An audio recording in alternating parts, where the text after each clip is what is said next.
It was a miserable summer day in mid-July in Columbus, Georgia. The humidity was oppressive, and the mercury had hit 97 degrees before noon. The air felt thick enough to cut with a knife, and I was coming down with something nasty, probably heat exhaustion mixed with the summer flu. I'm Mike Davis, 36 years old, and I work as a maintenance supervisor at the Riverside manufacturing plant, a place that makes automotive parts for the Big Three. We'd been working overtime for weeks trying to fill a major order for Ford. Money had been tight ever since Lisa insisted we buy that big 4-bedroom house in the Magnolia Heights subdivision last year, the one with the pool she just had to have. I'd been putting in 12-hour days, coming home exhausted, but at least the overtime pay would help fund our family trip to Panama City Beach in a couple of weeks. I was looking forward to those beach days with the kids, watching the sunset over the Gulf with a cold beer in my hand. But today, I felt like death warmed over. My head was pounding, my stomach was doing flips, and the heat in the factory was unbearable even with all the industrial fans running. The plant manager, Bill Rodriguez, took one look at me around 1:30 p.m. and told me to get the hell out of there before I collapsed. "Davis, you look like roadkill. Go home before you end up in the ER," he said, waving me toward the exit. I didn't argue, just clocked out, grabbed my lunchbox, and headed for my old Ford F-150 in the employee lot. Let me tell you a bit about myself. I'm Mike Davis, born and raised in Georgia, 6'2", weighing in at about 235 pounds. Yeah, I'm carrying some extra weight, but who isn't after 16 years of marriage? I like my Budweiser on the weekends and watching SEC football with the guys. My brown hair's getting thin on top, but Lisa says she doesn't mind. She calls it distinguished, which I think is wife speak for bald. Lisa and I met in high school. She was a cheerleader. I played defensive end for the Riverside Rebels. We got married right after graduation, lived with my folks for the first 2 years while we saved up for our own place. My dad, also Mike, got me started at the plant, and I worked my way up from the floor to supervision over the past 15 years. Lisa works part-time at Dr. Peterson's family practice clinic, handling insurance billing and appointments 3 days a week. She's good with numbers and people, brings in decent money plus benefits. Lisa's still a good-looking woman at 36, 5'5", probably around 150 pounds after 2 kids. She carries it well though. Always has. We've got 2 great kids, Tommy, who's 15 and plays quarterback for Riverside High, and Katie, who's 13 and is into cross-country and drama club. They're good students, make us proud. I try to be the enforcer when it comes to discipline, curfews, grades, chores, while Lisa's more the nurturing type. It works for us. Anyway, I was driving home early that Tuesday, feeling like I'd been hit by a bus. When I pulled into our garage, I noticed Lisa's Honda Civic was missing. That wasn't unusual. She did the grocery shopping on Tuesdays, and the kids were still at school. The garage door opener made that familiar grinding noise as I closed it behind me, and I trudged into the house through the kitchen. The house was cool and quiet. We'd splurged on a good HVAC system with the new house, and I was grateful for it. I headed straight upstairs to our master bedroom, planning to take a long hot shower, pound some Dayquil, and sleep until dinner. But something was off the moment I walked into the bedroom. Lisa's a neat freak, has been since I've known her. She makes the bed every morning, hospital corners, and everything. But today, the bed was unmade, sheets pulled back awkwardly, pillows scattered like someone had been in a hurry. Then I saw them. Wet spots on the bottom sheet, still damp. Multiple spots. Big ones. My stomach churned, and it wasn't just from being sick. I reached down and touched one of the spots with my finger. Still wet. Sticky. I brought my finger to my nose, and the smell hit me like a punch to the gut. It wasn't just Lisa. There was something else there, someone else's scent mixed with hers. My mind raced. We hadn't been intimate in over a week. I'd been too exhausted from the overtime, coming home, wolfing down dinner, and crashing in front of the TV. Hell, it had been more like 2 weeks if I was being honest. This wasn't old evidence. This was recent. Very recent. I stood there in our bedroom, my fever making my head swim, trying to process what I was seeing. My wife of 16 years. In our bed. With someone else. Today. I needed to think. Needed to get in the shower, get some medicine, try to clear my head. But as I was pulling off my work shirt, I heard it, the garage door opener engaging. Lisa was home, and from the sound of multiple car doors slamming, she wasn't alone. Voices in the kitchen now. Lisa's laugh, that nervous laugh she does when she's uncomfortable. And a man's voice. Deep. Unfamiliar. My heart was pounding. Part of me wanted to march downstairs and confront them. Part of me wanted to hide, to not know for sure. But the footsteps were coming upstairs now. Heavy footsteps. A man's footsteps. Mike. Lisa's voice came from the hallway, shaky and high-pitched. You're home early. Are you okay? I opened the bedroom door and stepped into the hallway. She was there, looking pale, her lipstick smudged, her hair mussed. Behind her, trying to blend into the shadows, was a man I'd never seen before. Tall, maybe 40, wearing a doctor's coat. I'm sick, I said slowly, my voice hoarse. Came home early. Found some interesting evidence in our bedroom, Lisa. Her face went white. The man behind her, Jesus, was that Dr. Peterson? Took a step backward. I had to pick up Tommy, she stammered. School called, said he was sick, and Dr. Peterson gave me a ride because my car. Stop, I cut her off. Just stop lying to me. I know what I found. I know what I smell. And I know you didn't pick up Tommy alone. The man cleared his throat. I should go, he mumbled, already moving toward the stairs. Yeah, you should, I said, my voice gaining strength. And you should probably think about whether you want to keep your medical license after I contact the state board about this. He was gone quickly, his footsteps thundering down the stairs, the front door slamming behind him. Lisa stood there in the hallway, tears starting to form in her eyes. Mike, please let me explain. What's to explain? I asked, pushing past her into our bedroom, grabbing some clothes. You want to tell me you weren't just in our bed with another man? The bed where we conceived our children. It's not what you think. The hell it isn't. I'm sleeping in the guest room tonight. Tomorrow, we're going to have a very different conversation about our marriage. You better decide if you want to save it or end it, because I won't share you with anyone. Ever. I grabbed an armful of clothes and headed for the guest room. As I passed her, I could smell him on her. Aftershave, sweat, guilt. 16 years of marriage, and it comes down to this. Mike, please, she called after me. We need to talk. We'll talk tomorrow. Right now, I need to not see your face. I closed the guest room door behind me, my hands shaking with rage and hurt. Through the thin walls, I could hear her crying in our bedroom, or what used to be our bedroom. I didn't sleep much that night. By 4 a.m., I'd made my decision. By sunrise, I had a plan. And by the time Lisa knocked on the guest room door the next morning, I was ready for whatever came next. The next morning arrived too soon. My fever had broken, but I felt worse in every other way. I heard Lisa moving around the house, getting the kids ready for school, keeping things normal on the surface.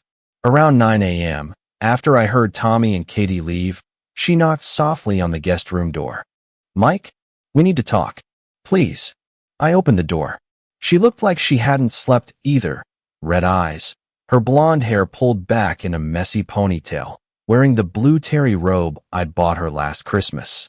Kitchen, I said, not trusting myself to be in a bedroom with her. We sat at our kitchen table, the one we'd picked out together at HomeGoods 3 years ago, arguing over whether to get the oak or the maple finish. Now it felt like a conference table between adversaries. How long? I asked, getting straight to the point. 2 months, she whispered, not meeting my eyes. It started right after Memorial Day. Dr. Peterson? She nodded. He's been my boss for 3 years. We've always been friendly, but then, don't give me the details. I don't want to hear about how it started, about your feelings, about whether it meant anything. I want to know what happens now. She finally looked at me, tears streaming down her face. I don't want to lose you. I don't want to lose our family. It was stupid, I know that now. I'll end it. I already have. You've already ended it. Last night, I called him after you went to the guest room. Told him it was over. I told him we're done. I laughed, but there was no humor in it. Just like that, 2 months of sneaking around, lying to me, screwing him in our bed, and now it's over because I caught you. I know how it sounds. Do you? Do you really? Because let me tell you how it sounds to me. It sounds like you're sorry you got caught, not sorry you did it. It sounds like you think I'm supposed to just forgive and forget because you promise it won't happen again.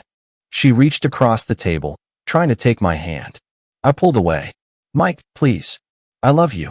I've always loved you. This was just a mistake. A horrible mistake. A mistake is forgetting to pick up milk. A mistake is paying the wrong bill. This was a choice. Multiple choices. Every time you met him, every time you lied to me, every time you came home and kissed me hello knowing you'd been with him. Those were choices. We sat in silence for a minute. Then I asked the question I'd been dreading. Do you love him? No, she said quickly. It wasn't about love. It was about, I don't know, excitement, I guess. Feeling wanted, feeling desired. You've been working so much, and we've been like roommates more than husband and wife lately. So this is my fault. No, that's not what I meant. I'm not blaming you. I'm just trying to explain, don't. I've heard enough explanations. I stood up, pacing the kitchen. Here's what's going to happen. I'm calling a lawyer today. I want to know my options. Her face crumpled. Mike, please don't. Think about the kids. Think about what this will do to them. I am thinking about the kids. I'm thinking about how they're going to feel when they find out their mother was having an affair. I'm thinking about what kind of example we set if I just pretend this never happened. But we can work through this. People do it all the time. Marriage counseling, therapy. Maybe, I admitted. Maybe we could work through this. But not like this. Not with you trying to minimize what you did. Not with you trying to make excuses. You broke something fundamental here, Lisa. Trust. Respect. Our marriage vows. I grabbed my car keys off the counter. I'm going to stay at my parents' house for a few days. We'll tell the kids I'm fighting off this bug and don't want them to catch it. You'll figure out what you want. Lawyer, counseling, whatever. But I need space to think. What do I tell them about Dr. Peterson? Tell them the truth, that you're looking for a new job. Because you are. You can't work for someone you've been sleeping with. That's non-negotiable if there's any chance of saving this marriage. I walked toward the door, then turned back. Lisa, I meant what I said. I won't share you. If we try to work through this, it's full commitment. No contact with him. Ever. No gradual ending. No one last conversation. If I find out you've had any contact with him, a text, an email, a phone call, it's over. Permanently. Do you understand? She nodded, tears now flowing freely. I understand. And Mike? I'm so sorry. I'm so sorry. I left then, before I said something I couldn't take back. Before the anger fully set in. Before I had to see her pain and feel guilty for causing it, even though she'd brought this on herself. I drove to my parents' house in my old neighborhood, the one I'd grown up in before Magnolia Heights was even developed. Mom took one look at me and knew something was seriously wrong. Dad was at work, so it was just the three of us at their kitchen table, the same one I'd done homework on growing up. After I explained the situation, Mom cried. Dad, when he got home from his shift at the lumber yard, just got quiet and angry. They both offered to let me stay as long as I needed. She's not a bad person, Mom said, ever the peacemaker. People make mistakes. This wasn't a mistake, Mom. This was a betrayal. A conscious decision to break our marriage vows. Dad finally spoke up. What are you going to do, son? I don't know yet. I need to talk to a lawyer, understand my options. I need to think about the kids, about whether this is something we can recover from. Do the kids know? Not yet. We're keeping it quiet for now. Dad nodded approvingly. Good. They don't need to be in the middle of this until you decide what you're doing. Over the next 3 days, I consulted with 2 lawyers. The news wasn't great. Georgia favors joint custody and equitable distribution of assets. With 2 minor children and a mortgage on a new house, a divorce would be expensive. We'd probably have to sell the house, split the equity, share custody of the kids. My salary alone wouldn't be enough to maintain 2 households at the level we were used to. But more than the financial impact, there was the emotional reality. Tommy and Katie would be devastated. Their friends' parents had gone through divorces, and they'd seen the impact. Was I willing to put them through that over Lisa's affair? On the 3rd day, I drove back to the house. The kids were at school, and Lisa's car was in the driveway. When I walked in, she was sitting at the kitchen table, looking like she'd aged 5 years in 3 days. I quit my job, she said immediately. Tuesday was my last day. And Dr. Peterson? I haven't spoken to him since that night. I blocked his number, his email. I even blocked him on Facebook. I sat across from her. The anger was still there, but exhaustion was winning out. I talked to lawyers. I told her. A divorce would be ugly, expensive, hard on the kids. Hope flickered in her eyes. So you're considering trying to work things out? I'm considering it. But there are conditions. Non-negotiable conditions. Anything. Name it. First, you find a new job immediately. Away from healthcare if possible. You can't risk running into him. I already put in applications at 3 places. The bank, the school district office, and the accounting firm on Main Street. Second, we go to counseling. Real counseling, not just a few sessions to check a box. As long as it takes. Already scheduled. Next Wednesday at 3 p.m. with Drive Sarah Martinez. She specializes in infidelity recovery. Third, complete transparency. I have access to your phone, your email, your social media. Anytime, anywhere. You go somewhere, you tell me where. You'll be late, you call. You rebuild trust by being an open book. Yes, I understand. Fourth, we sleep separately until I say otherwise. The guest room is yours. Our bedroom is off limits to you until I can look at that bed without seeing you with him. She flinched but nodded. Okay. Finally, if you ever, and I mean ever, betray me again in any way, even a friendship that crosses the line, it's over. No second chances. No explanations. Done. I understand, she whispered. And Mike? I'll do whatever it takes. I know I broke something precious, and I'll spend as long as necessary trying to earn your trust again. I stood up to leave. I'm going to stay at my folks for the rest of the week. You'll keep things normal for the kids.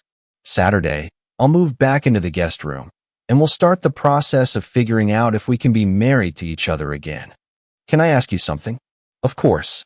Do you think we can get past this? Really? I looked at her for a long moment. The woman I'd loved since I was 18. The mother of my children. The person who'd shared my bed for 16 years and then shared it with someone else. I don't know, I said honestly. I want to try. For the kids. For what we used to be. But some things, once broken, never look the same again. Even if you glue them back together, you can still see the cracks. That was 6 months ago.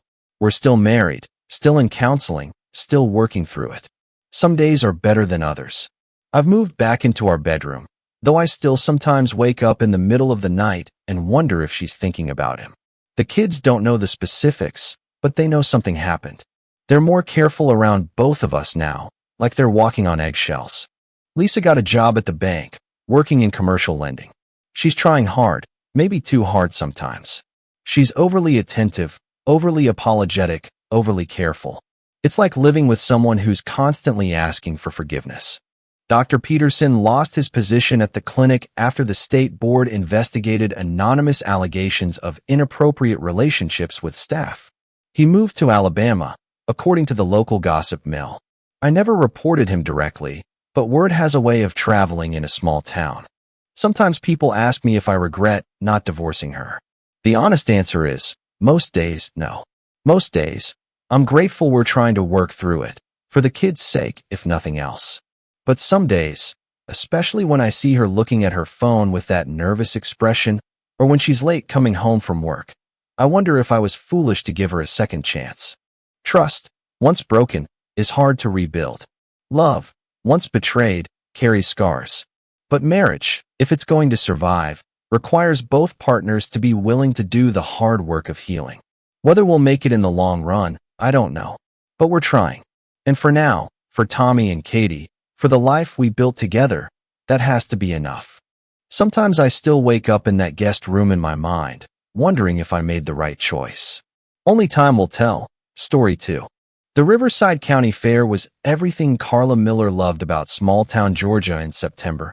Local vendors, homemade crafts, 4-H competitions, and most importantly, enough activities to wear out her 6-year-old granddaughter Sophie.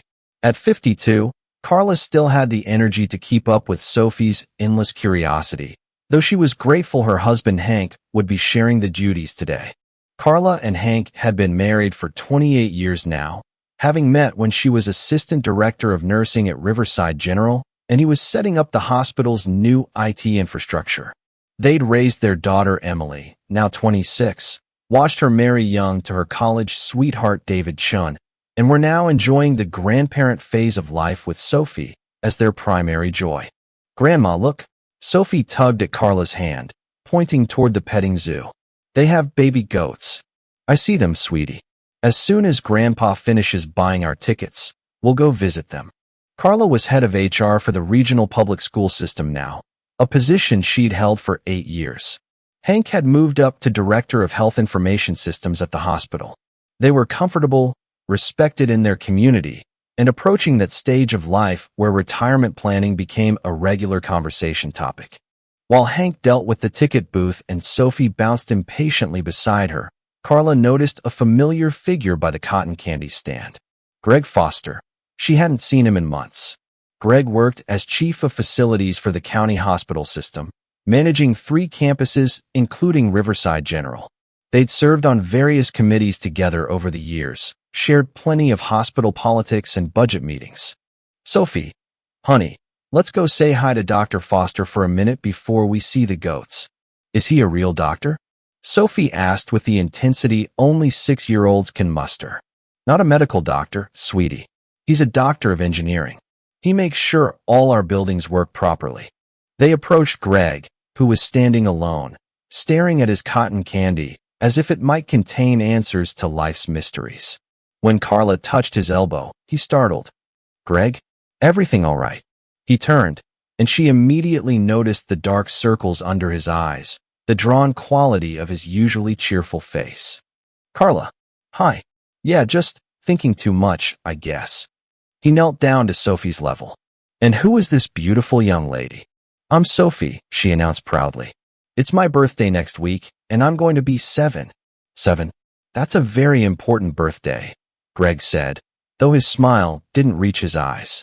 "Sophie, why don't you go look at that ring toss game for a minute while Grandma talks to Dr. Foster?"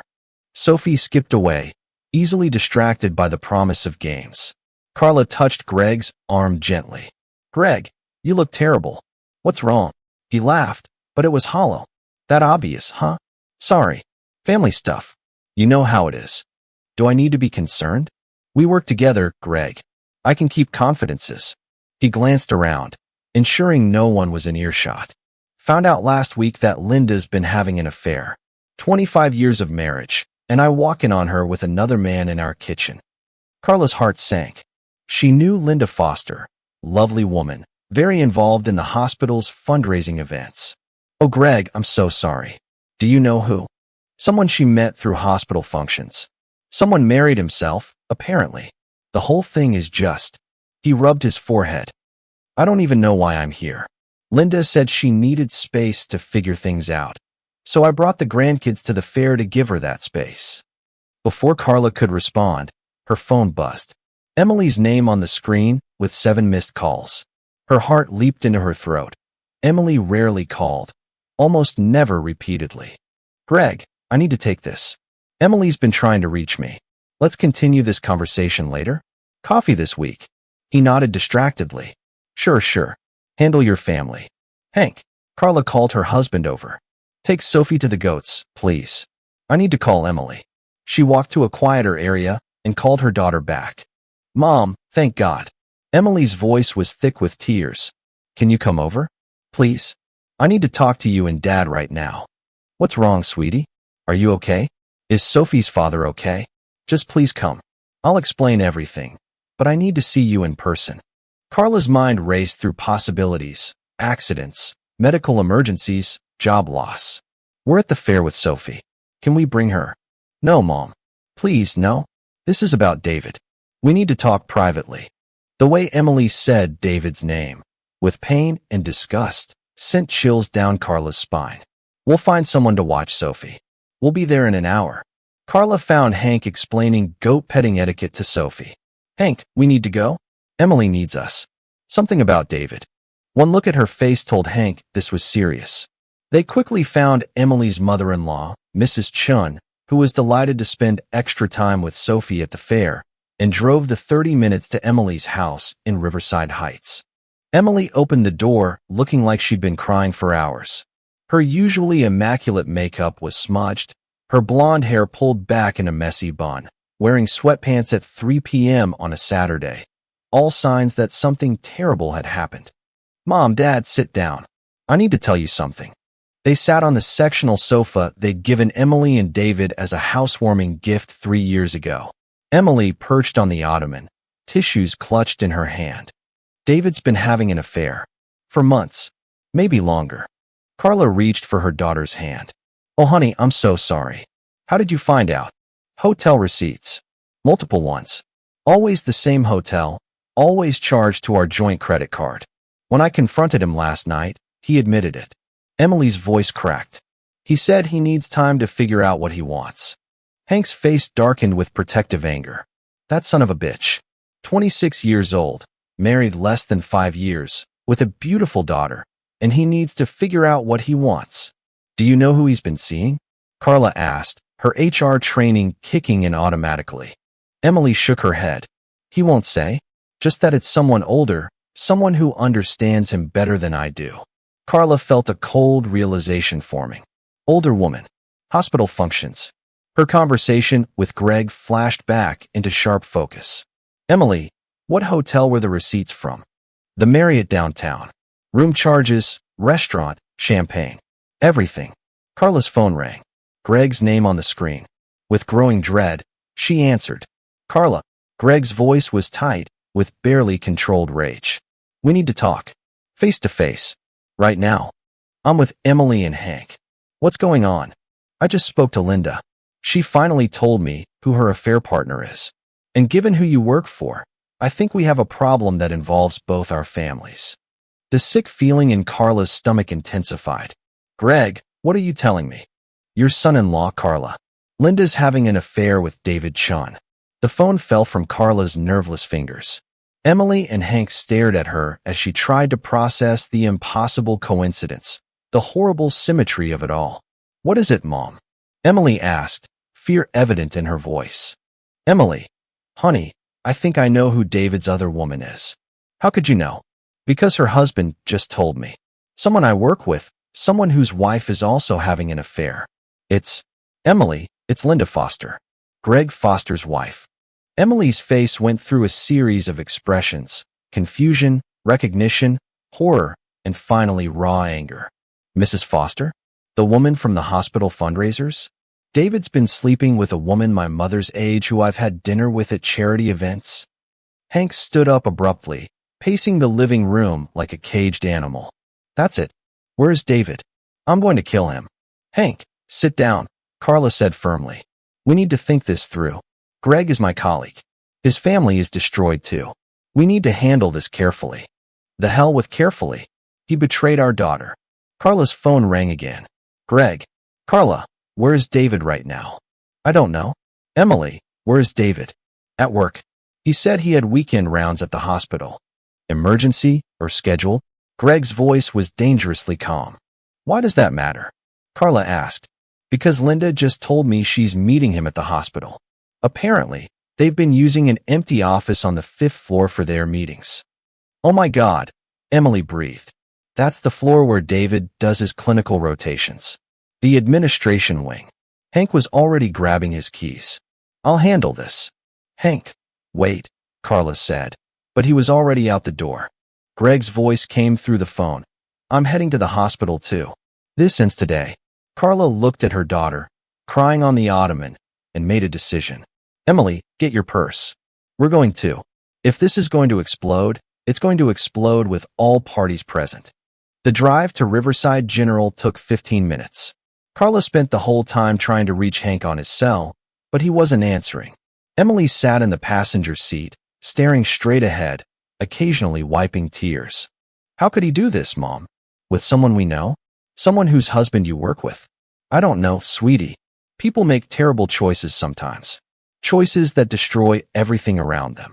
They parked in the administrative lot and took the elevator to the 5th floor. As the doors opened, they heard raised voices echoing down the hallway. Following the sound, they found an office at the end of the corridor where a small crowd had gathered. Hospital security, several nurses on duty, and there, her family and Greg's, in the middle of what could only be described as a disaster. Hank had David by the collar, pressed against a wall. Greg was holding Linda by the arm, both of them fully dressed but clearly disheveled. Security guards were trying to separate everyone while curious staff members gathered at a safe distance. "You fucking bastard," Hank was yelling.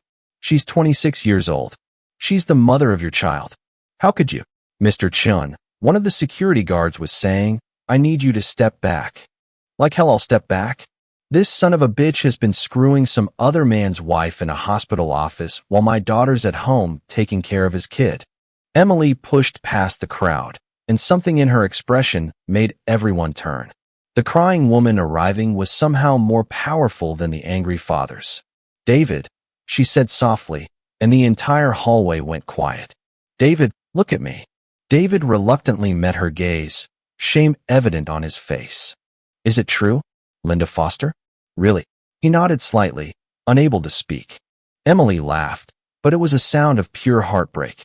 6 months of marriage counseling last year, because you said you felt disconnected. 6 months of trying to understand what you needed, what I wasn't giving you. And the whole time, you were trying to fix our marriage while planning to cheat with a woman old enough to be your mother? Emily, Stop, she cut him off. "Just stop. You don't get to explain. You don't get to make this about what I did or didn't do.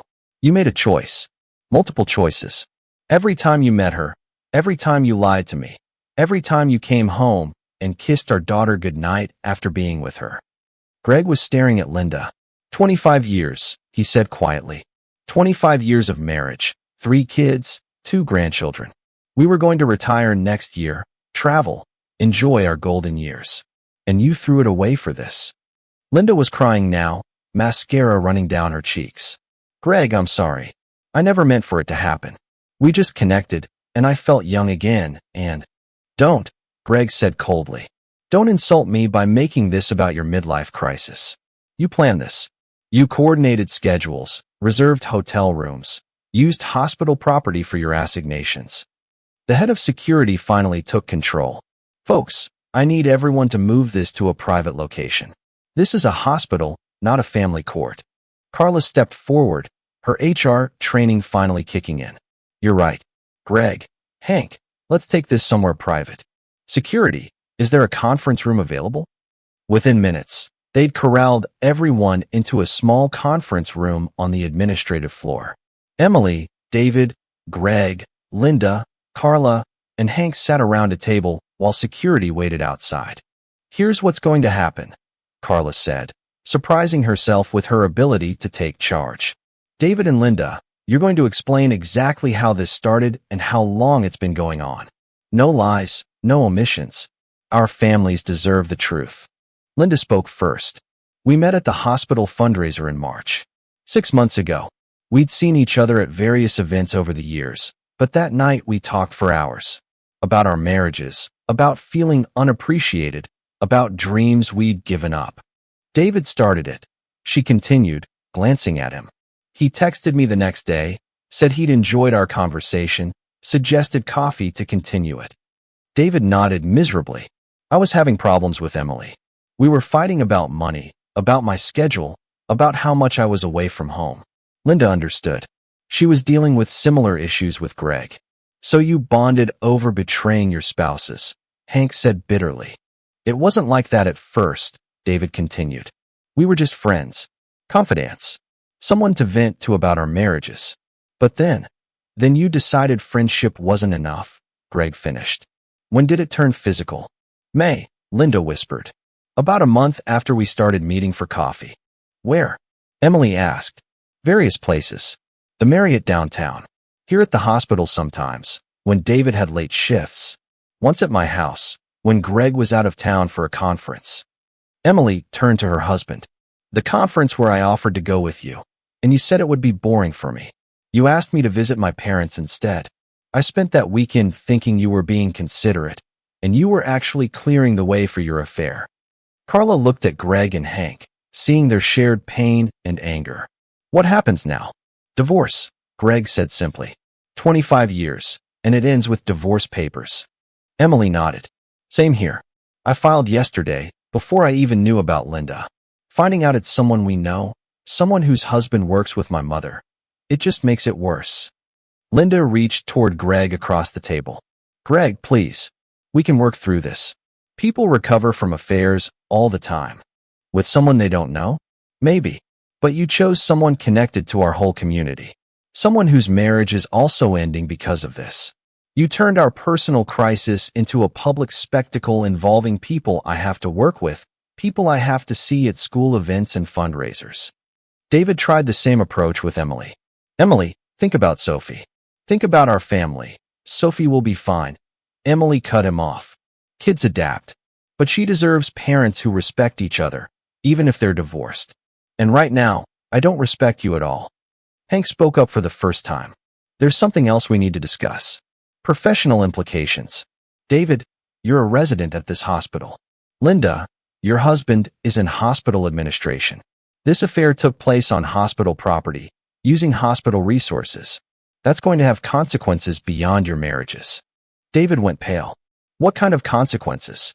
The kind where the hospital board reviews your conduct and possibly terminates your residency, Carla said. And Greg, I hate to say this, but this is going to affect your position too. Conflict of interest, abuse of facilities, the appearance of impropriety. I'll resign, Greg said immediately. I've already decided. I can't work somewhere that will always remind me of this. And Linda, you're banned from every hospital function from now on. Not that you'd want to show your face anywhere in this community after this. The room fell silent. Outside, the normal sounds of hospital life continued. Codes being called, carts rolling down hallways, the general rhythm of healing and care that seemed at odds with the destruction happening in this small conference room. I think we're done here, Emily finally said, standing up. David, I'll contact you through my lawyer. We'll need to arrange custody for Sophie. You'll be hearing from me about support and the division of assets. Emily, please. No. I've heard everything I need to hear. Mom, Dad, let's go. I need to pick up Sophie from Grandma, and I need to figure out how to explain that Daddy won't be living with us anymore. As the families filed out of the conference room, Carla found herself walking alongside Greg in the hallway. I'm sorry, she said quietly. About all of this. About the way it affects our working relationship. Not your fault, Carla. If anything, I'm sorry you got dragged into my family's mess. Greg, for what it's worth, I think you're making the right call about resigning. Sometimes a clean break is the only way forward. Yeah, I've got some money saved, and my skills are transferable. Maybe this is the universe telling me it's time for that career change I've been contemplating.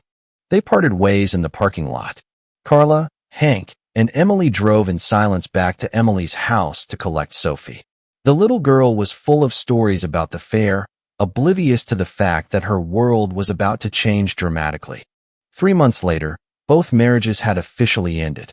David had been suspended from his residency pending a full ethics review, though he eventually completed it at another hospital in Atlanta.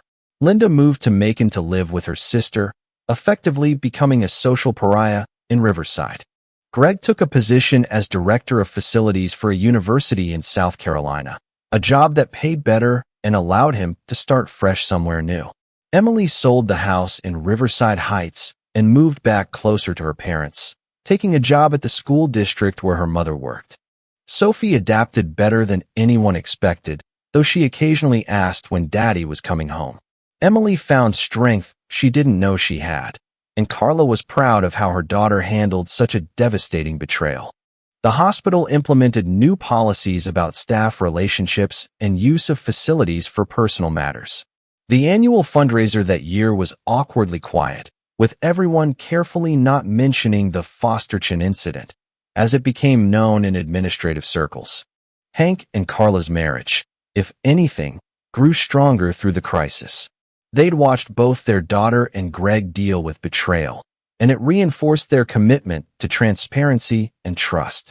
1 year later, at Sophie's 8th birthday party, Emily mentioned that she'd started dating someone new, an accountant she'd met through a mutual friend, not through work or social functions. Carla ran into Greg at a professional conference 18 months after everything had imploded. He looked healthier, tanned from the South Carolina coast, and was there with his girlfriend, a fellow facilities director he'd met at his new job. "Carla, how have you been?" "Good, Greg. Really good. How's the new position?" "Wonderful. Fresh start was exactly what I needed." "How's Emily?" "And Sophie?" "They're thriving. Emily's doing great, and Sophie's adjusting well. Kids are more resilient than we think." "That's good to hear." "And David?" "He finished his residency at Grady. I think he's practicing somewhere near Atlanta now. We don't keep in touch."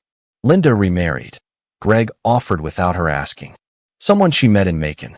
I heard through mutual friends." "Are you okay with that?" Greg considered the question. "I'm okay with a lot of things I never thought I'd be okay with. Betrayal changes you, but survival changes you more.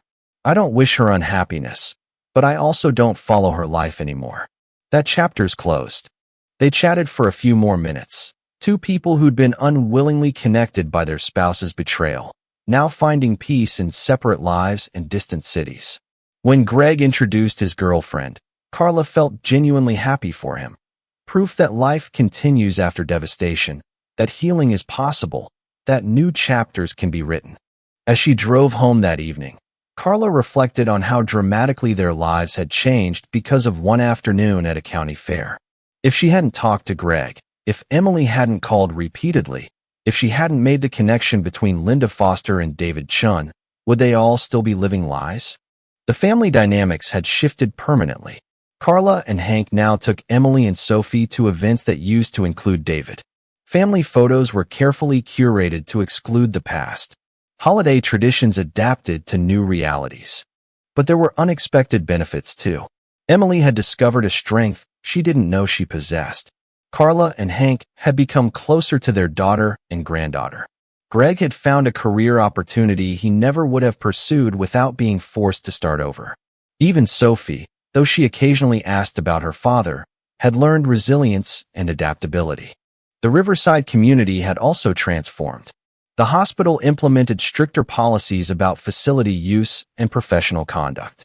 The annual fundraiser restructured its networking events to be more supervised. Local businesses that had catered to clandestine meetings found their customer base shifting. Dr. Peterson, David's supervisor during his residency, had privately told Carla that the incident had led to important conversations in the hospital about work-life balance, mentorship, and professional boundaries. "Sometimes," he'd said, "it takes a crisis to illuminate systemic issues we've been ignoring." 5 years after that September day at the fair, Carla organized a family gathering for Sophie's 10th birthday. As she looked around the backyard at their smaller but arguably stronger family unit, she felt grateful for truth, even painful truth. Emily had grown into an independent, confident single mother who balanced her career with Sophie's needs admirably. Hank had taken early retirement the year before and thrown himself into being the best grandfather possible. Sophie thrived in school, excelled at gymnastics, and displayed a wisdom beyond her years. At one point during the party, Carla overheard Sophie explaining to a friend why her daddy lived in Atlanta now. "My parents aren't married anymore, but I still have 2 families. Sometimes families change, but that doesn't mean they don't love you." That evening, after guests had gone home and Sophie was watching a movie with Hank, Emily joined Carla in the kitchen to clean up. "Mom." "Yes, sweetie? I never thank you properly for how you handled everything that day. At the hospital, with Greg and Linda, keeping everyone from completely losing it." Carla smiled, wiping down the counter. "That's what moms do. We keep functioning even when everything's falling apart." Do you ever wonder what would have happened if you hadn't figured out the connection? If David and Linda had kept getting away with it? Sometimes. But I think the truth has a way of emerging eventually. Maybe it would have been messy, eh? Maybe more people would have been hurt. Maybe they would have left their spouses and tried to build something real from their betrayal. Do you think they ever really loved each other? Carla considered this. I think they loved the idea of each other. The excitement, the validation, the escape from their daily lives. But real love doesn't destroy the people around you. Real love doesn't require lies and deception. Emily nodded, loading glasses into the dishwasher. I'm dating someone seriously now. I haven't told Sophie yet because I want to be sure. But Mom, I'm different now. I know what real respect looks like. I know the difference between excitement and stability. That's mature, honey. Take your time. Sophie's had enough changes for one lifetime. His name is Michael. He's a widower with a 7-year-old son. We met at a single parents group at the community center. We're both rebuilding our lives, both cautious about trust, both committed to putting our kids first. Carla hugged her daughter. I'm happy for you, and I'm proud of how you've handled everything. Later that night, after Emily and Sophie had gone home, Carla and Hank sat on their back porch, sharing a bottle of wine and watching the sun set. Do you think we did the right thing? Hank asked. Forcing everything into the open like that, as opposed to what? Letting them continue the affair indefinitely. Maybe it would have burned out naturally. Maybe less damage would have been done. Carla swirled her wine, considering. I don't think so. The damage was already done.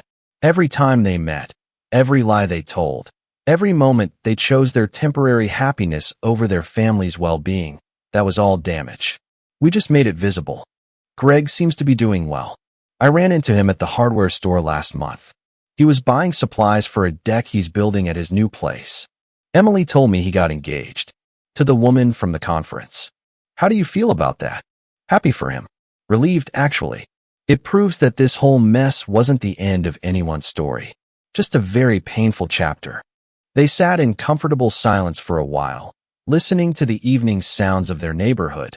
Kids playing in distant yards, the occasional car passing, the reliable hum of cicadas. Carla, we're lucky, you know. 28 years, and we've never had to test our marriage like that. We're lucky we never wanted to, she corrected. David and Linda both had good marriages, by most accounts. They chose to betray them anyway. Why do you think people do that? Carla considered the question she'd been asked dozens of times by friends and colleagues in the aftermath of the scandal. I think some people chase excitement over security.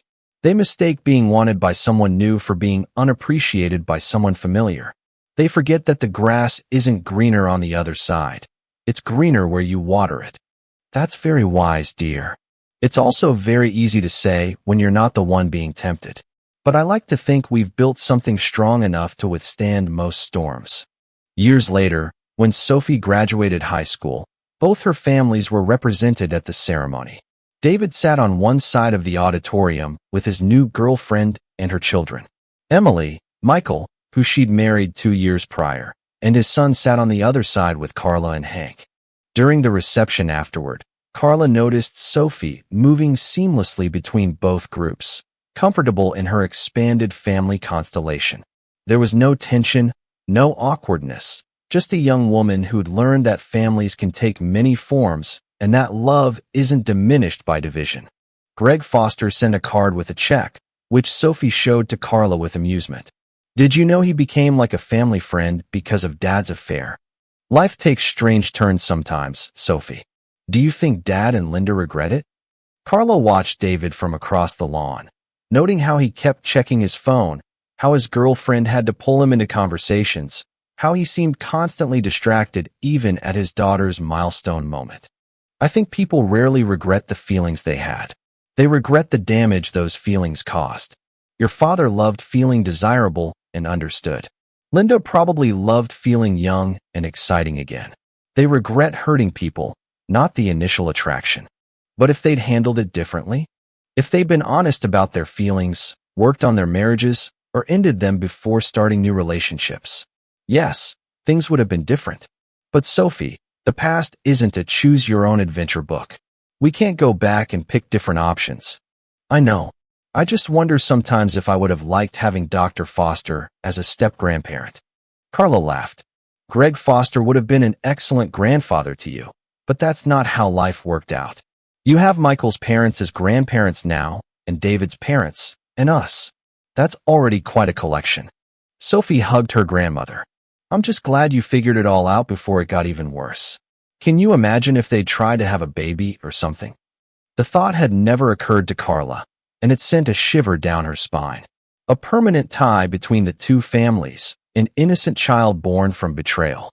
Thank God for small mercies and good timing. As the graduation party wound down, Carla found herself once again marveling at the strange paths life takes. One conversation at a county fair, one phone call at the right moment, One connection made between seemingly separate crises, and multiple lives were forever altered. But altered didn't mean ruined. Emily was happily remarried to someone who valued honesty above excitement. Greg had found love again with someone who understood rebuilding after betrayal. Sophie had learned resilience and the value of truth. Even David seemed to have found some measure of contentment, though Carla suspected he carried the weight of his choices daily. The hospital had implemented better support systems for staff dealing with personal issues, recognizing that untreated marital problems often manifested as poor judgment in professional settings. The community had grown more aware of the signs of troubled relationships, less willing to ignore whispered rumors or obvious red flags. 10 years after that September day, Carla retired from her position at the school district.